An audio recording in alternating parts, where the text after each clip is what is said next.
slow up, no I don't take shit. I got no love for the fakeness. If you wanna play tough and wanna hate this, I'll always show up. I don't ever slow up, no I don't take shit. I got no love for the fakeness. If you wanna play.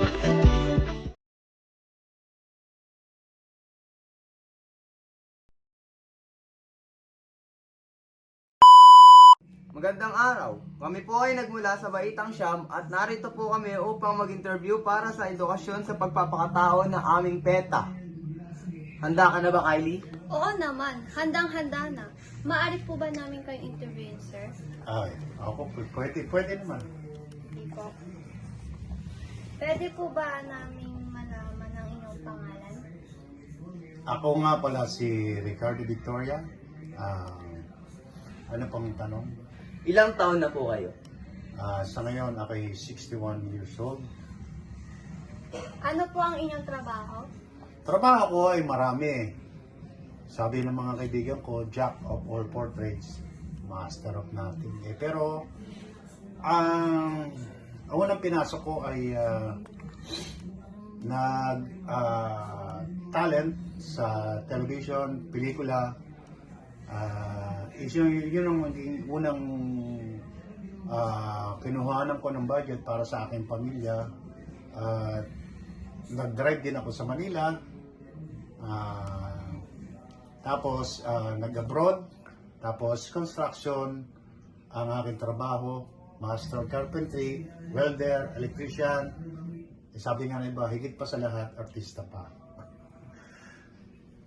Ilang taon na po kayo nagtatrabaho? Since nung ako ay binata, no? 16 years old nga, nagtrabaho na ako eh.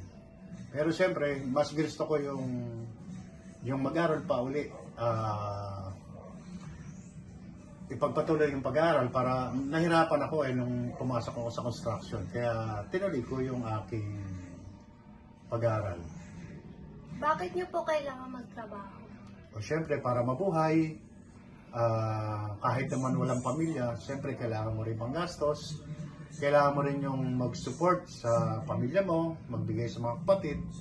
Yung mabili mo yung gusto mo, yung sapat na yon. Pero nung ako'y nag-asawa, dire-diretso pa rin. Mula nung 16 years old, hanggang sa ngayon naman nagtatrabaho naman tayo eh. Kaya nga lang, I'm very limited ngayon kasi ako yung tatay-nanay ng pamilya. Wala yung aking asawa. Kaya ako yung tumatayong nanay-tatay sa aking dalawang anak. May panahon po ba kayo na nararamdaman nyo ay sumuko? Bakit? Hindi ko minsan naramdaman na sumuko sa buhay. Tuloy-tuloy lang ang buhay. Habang nabubuhay ka, kailangan mo magtrabaho, kailangan mo magsumikap para sa pamilya mo. Bakit niyo po tinutuloy ang trabaho? Para saan at para kanino? Yun nga, para sa pamilya ko, para sa sarili, para sa mga pangarap mo, mga gusto mo, na gusto mong mabili, kailangan mo magtrabaho. Salamat po sa aming oras para sa interview. Salamat din. Thank you po. Salamat po.